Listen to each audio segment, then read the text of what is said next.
insight terkini, kabar utama dari Kemang Pratama, cepat, tajam, dan terpercaya.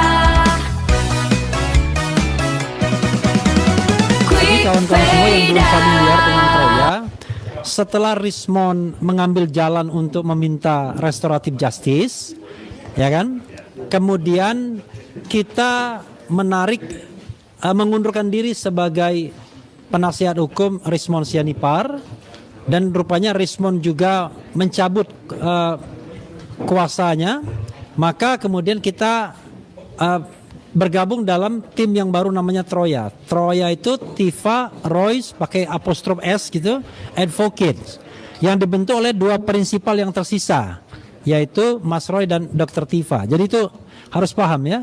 Nah, Troya itu yang hadir di sini ada saya dan Ramdan Shah, kemudian ada Mas Wirawan Adnan sebagai koordinator litigasi. Pak Yasena tergabung juga ya, bisa menjadi jembatan ke Mas Roy.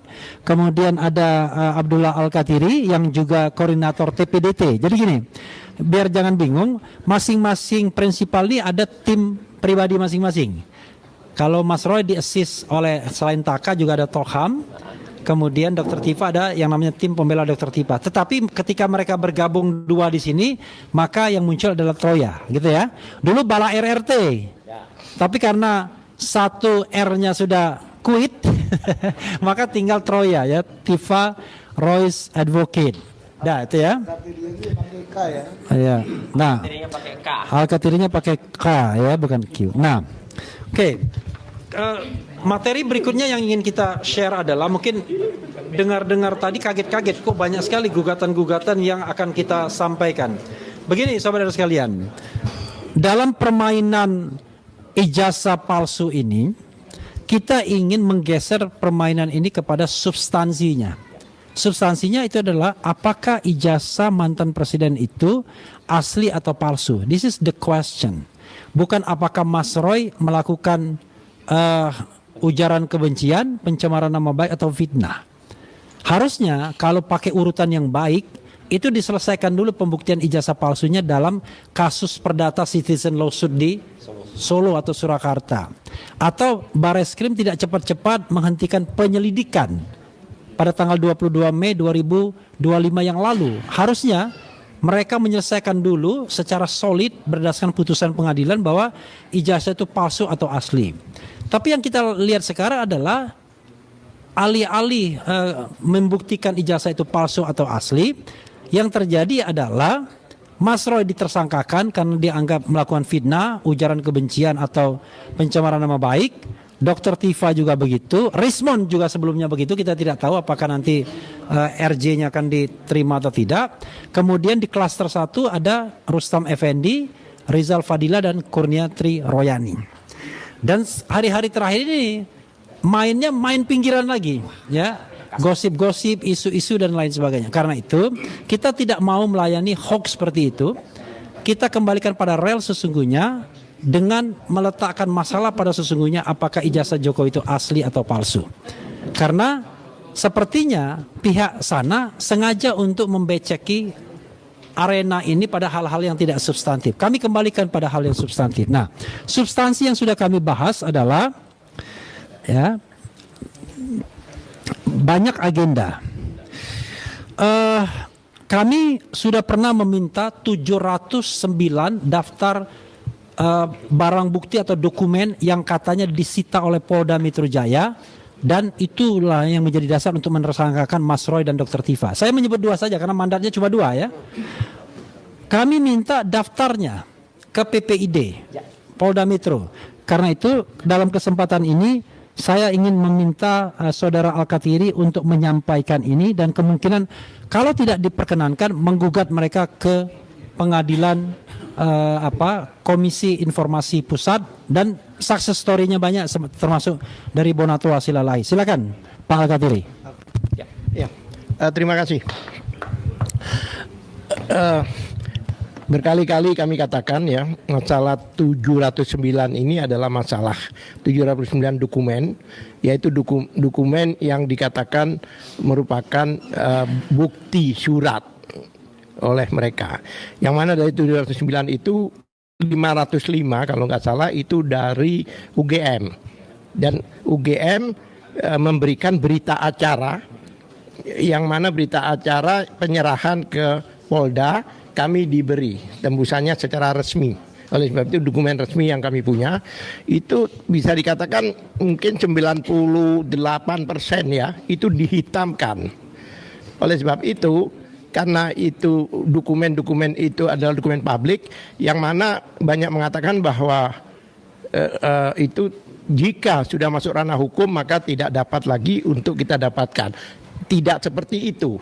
Menurut undang-undang jelas, yaitu Undang-Undang Nomor 14 Tahun 2008, yaitu keterbukaan informasi, pasal 2 ayat 4 menyatakan jika demi kepentingan yang lebih besar, meskipun itu sudah masuk ke ranah hukum, maka harus diinformasikan, harus dibuka.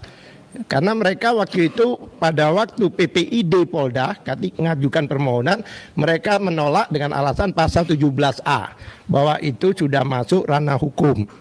Nah, kami counter karena ada pasal bahkan Undang-Undang Dasar 1945 pasal 28F menyatakan bahwa setiap warga negara berhak mendapatkan informasi, mendapatkan menganalisa dan sebagainya ya, itu adalah hak warga negara, di backup oleh tadi yang saya katakan pasal 2 ayat 4. Jika kepentingan itu lebih besar, yaitu kepentingan seluruh bangsa Indonesia, salah satu bukti adalah konferensi pers hari ini, para purnawirawan, jenderal dan polisi kalau nggak salah, bahkan ada dari mantan hakim agung, itu memasalahkan.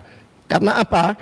Karena ada kepentingan yang lebih besar demi bangsa dan negara. Lah, kami sudah dapat jawaban sesuai ketentuan, kami keberatan. Keberatan itu sesuai undang-undang, kami sampaikan ke atasan PPID itu.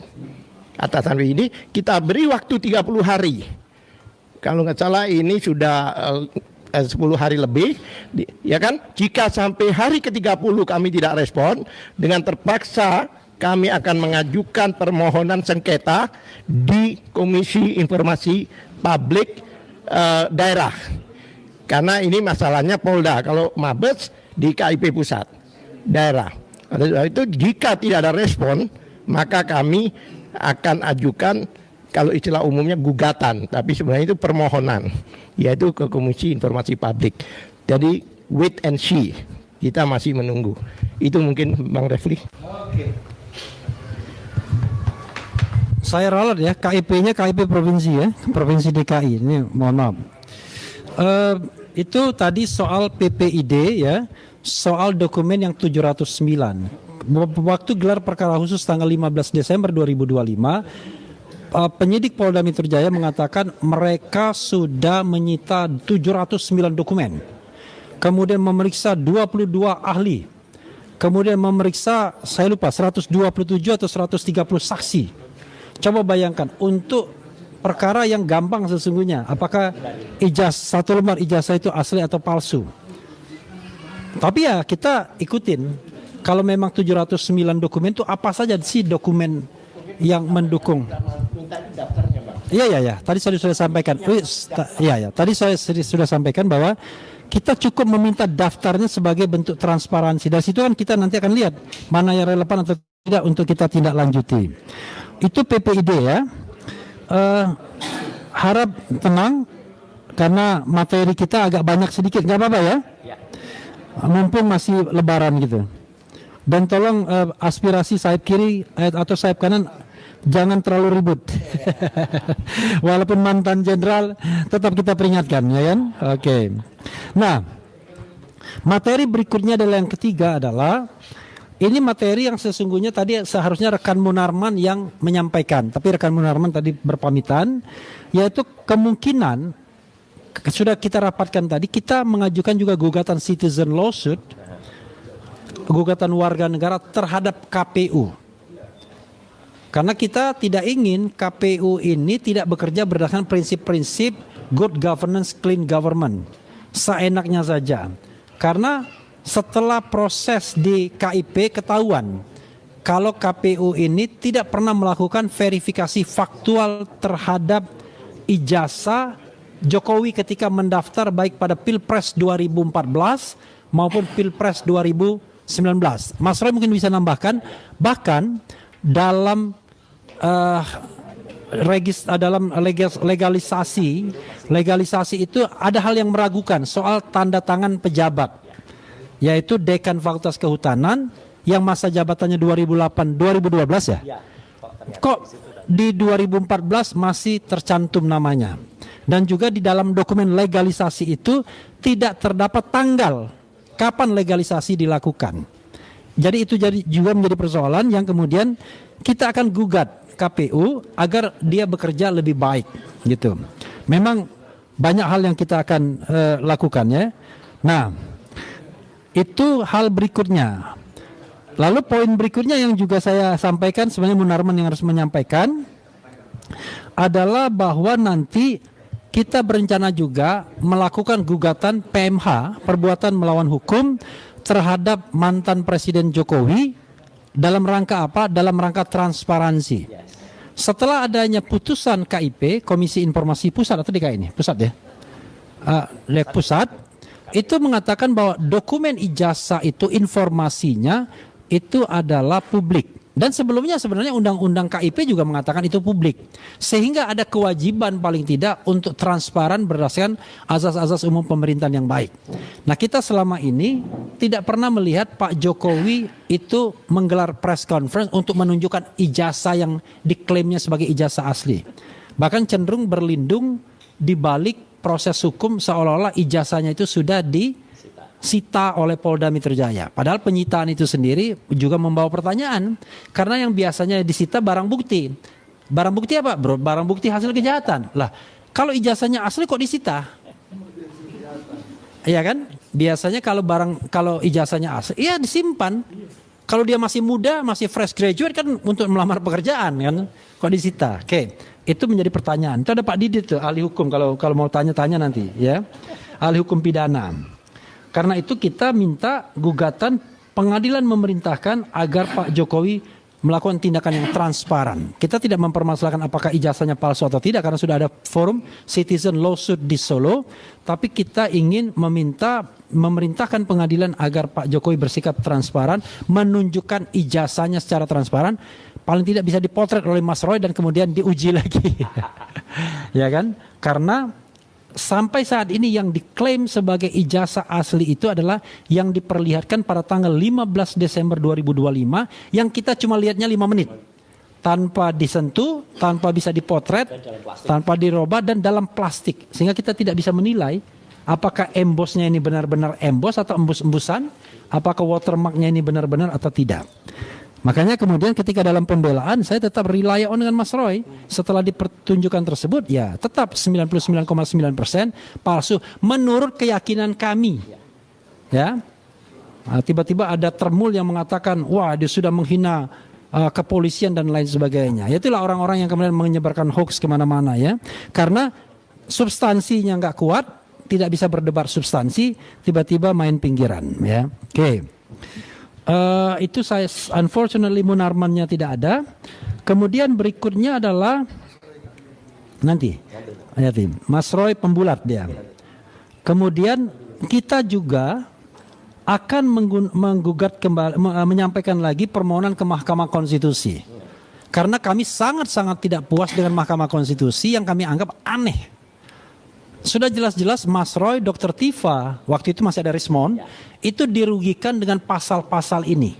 Kerugian konstitusionalnya adalah tidak ada kepastian hukum. Orang melakukan penelitian, melakukan penilaian, adjustment dan lain sebagainya kemudian ditersangkakan. Kan berarti kan melanggar pasal-pasal dalam konstitusi tentang perlindungan hukum, tentang kepastian hukum dan lain sebagainya. Terutama pasal 28D. Tetapi unfortunately legal standingnya ditolak oleh Mahkamah Konstitusi yang membuat kami bingung. Pusing, tetapi kami tidak menyerah, kami akan ajukan kembali dengan sebuah konstruksi yang mudah-mudahan jauh lebih meyakinkan dan menantang Mahkamah Konstitusi untuk menyidangkan perkara ini dan tidak berlindung di balik legal standing dan lain sebagainya. Karena ini bukan hanya untuk kepentingan Mas Roy, tapi untuk kepentingan kita ke depan agar tidak mudah orang dikriminalkan karena berpendapat. Coba bayangkan, kita tidak yakin bahwa ijazah itu memang sejak tahun 85 mau dilaporkan oleh para termul, ya kan? Kurang kerjaan. Oke, itu materi berikutnya yang seharusnya Munarman yang menyampaikan. Berikutnya adalah MK itu saya ya. Kemudian ketujuh, ini ada seorang warga negara, mudah-mudahan dia tidak keberatan disampaikan namanya Edi Mulyadi yang akan melaporkan kembali Jokowi ke Bareskrim Mabes Polri karena sudah melakukan yang namanya pelanggaran hukum atau bahkan kejahatan, pemalsuan dokumen dan lain sebagainya. Nanti kita lihat konstruksinya dan beliau berniat untuk mengadukan kembali. Kenapa? Karena kita menemukan banyak sekali fakta-fakta baru yang seharusnya dipertimbangkan oleh Bareskrim Mabes Polri untuk memproses kasus ini bukan hanya sekedar dumas, tetapi LP, laporan polisi yang kemudian ditahapkan dengan proses penyelidikan dan penyidikan. Buktinya banyak sekali, surat ada, kemudian ahli ada, saksi ada, petunjuk ada, ya, dokumen elektronik ada. Mudah sekali untuk membuktikan bahwa ijazah ini harusnya bisa dikategorikan sebagai palsu. Itu dan ini rekan Aziz yang akan melakukannya. Saya juga Aziz juga tidak ada di tempat. Kemudian kami juga punya concern ya, mengatakan bahwa kasus ini sesungguhnya sudah tidak layak lagi dilanjutkan karena sudah expired date, sudah lampau waktu. Berdasarkan pasal 138 ayat 2 KUHP yang lama, karena mereka mengatakan menggunakan KUHP yang lama karena berdasarkan aturan peralihan itu kalau sudah masuk dalam tahap penyidikan maka digunakan KUHP yang lama.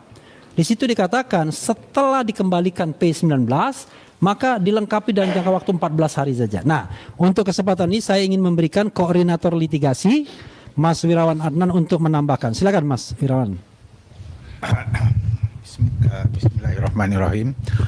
Intinya adalah bahwa kami terus akan melakukan litigasi itu adalah tindakan hukum yang dilakukan secara ofensif, yaitu pertama tadi adalah akan melaporkan tindakan Jokowi atas perbuatan melawan hukumnya mungkin kemungkinan akan kita lakukan lagi di Pengadilan Negeri Solo. Ini berbeda dengan citizen lawsuit yang telah kami lakukan ya, yang mengujinya adalah soal ijazah ya.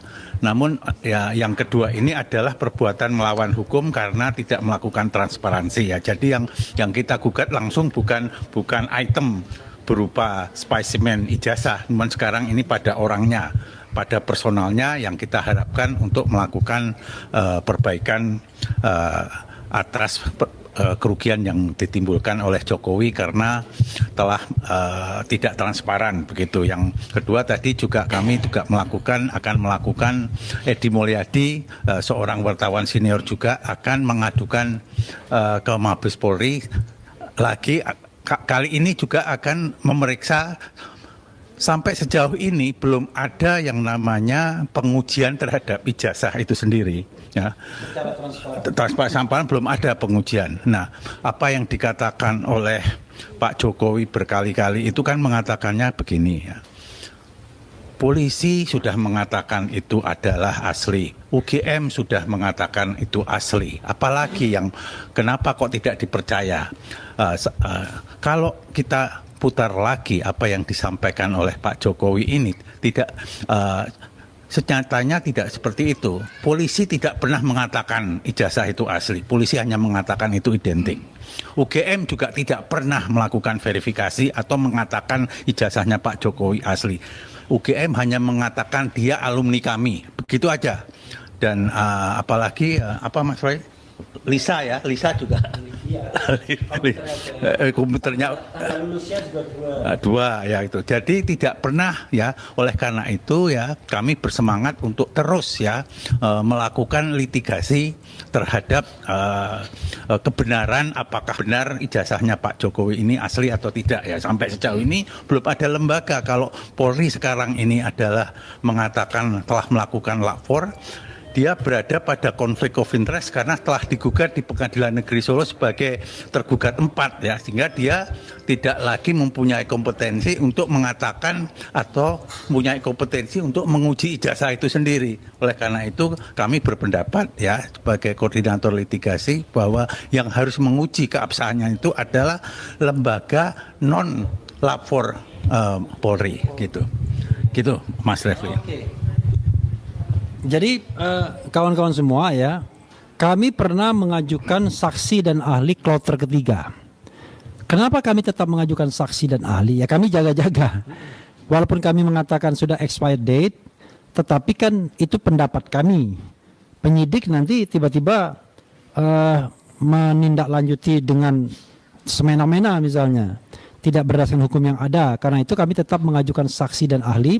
Dan saksi dan ahli itu untuk kloter ketiga itu sudah disampaikan. Nah unfortunately dulu yang menyampaikan yang berhubungan dengan pihak penyidik adalah lawyer yang sekarang ke Rismond.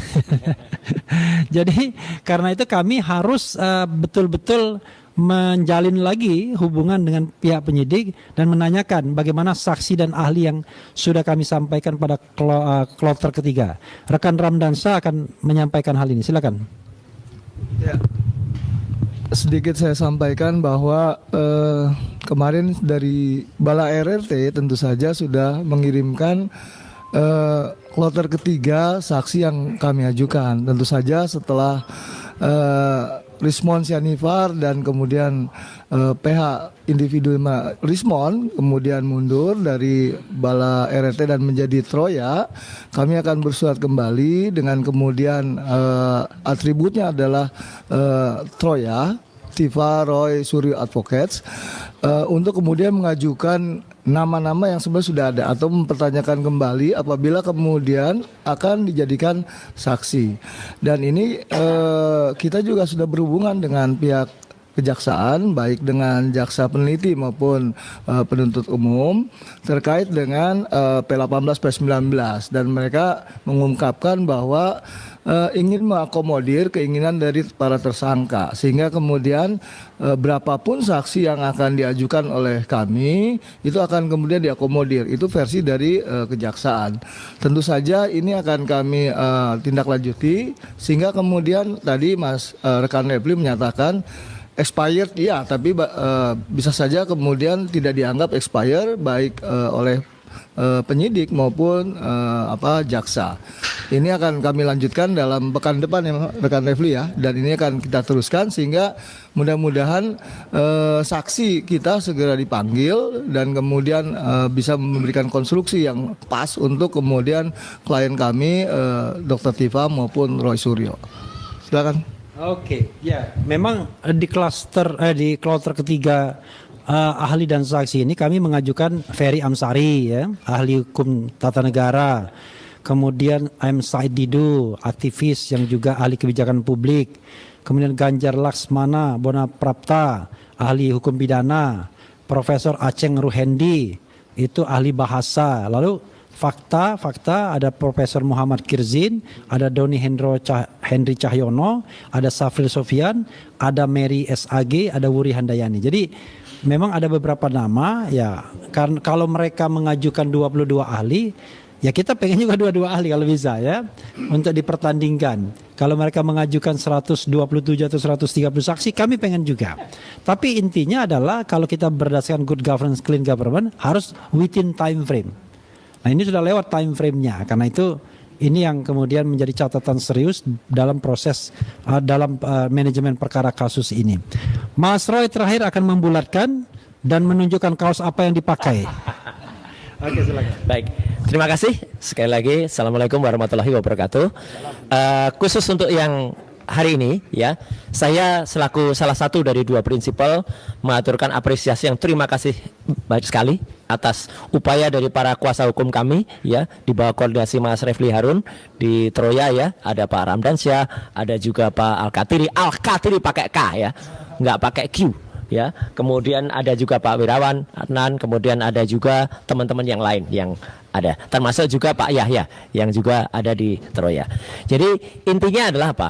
kami tetap melakukan sesuai dengan koridor hukum yang lurus, ya. Kami tidak mempedulikan hoax atau isu-isu murahan. Sekali lagi saya katakan isu murahan yang ada di sekeliling. Kami tetap fokus kepada bagaimana kita membuktikan ijazah ini 99,9% palsu. Akan halnya kalau misalnya teman-teman tanya, Mas fokus kok harus ke MK, harus ke KIP, harus ke citizen lawsuit. Lah itu justru fokusnya di situ. Semuanya itu polanya adalah tentang ijazah ini. Bukan untuk dibelokkan ke isu-isu yang murahan. Hoax 50M, hoax apalah itu enggak. Kami sama sekali tidak akan melayani. Dan jangan harap ya kami akan melayani isu-isu receh ini. Enggak perlu. Kita meresponnya cukup dengan statement saja. Karena mereka hanya menyampaikan ini. Kalau mereka menantang, mana kok tidak dilaporkan? Enggak, kita justru melaporkan yang ini. Kita serius kembali ke gawangnya. Nggak mau dibelokin lah. Ya, membuktikan ijazah Joko Widodo 99,9% palsu. Itu sudah clear. Jadi sekali lagi ya teman-teman semua, fokus pada press conference dari Troya saat ini ya, Tifa Roy Advocates kali ini adalah kita menentukan apa-apa langkah yang nanti akan dilakukan. Termasuk juga ada gugatan CLS, kemudian juga sama juga jadi dari Tokham tadi juga ada gugatan CLS atas nama 17 senior atau purnawirawan TNI. Ini juga dari Troya juga ada. Ada juga dari sahabat kami Pak Edi Mulyadi yang nanti akan juga menyampaikan. Ada ke KIP, kita pertegas ya. Sekali lagi Ombudsman juga akan kita lakukan lagi. Jadi sekali lagi meskipun ini pun sudah saya bongkar habis ya, soal yang WA palsunya Dr. Tifa itu, dan itu sudah saya sampaikan. Jadi saya kira itu nggak perlu dibahas lagi, dan kita tetap menyemangati. Saya last statement saja.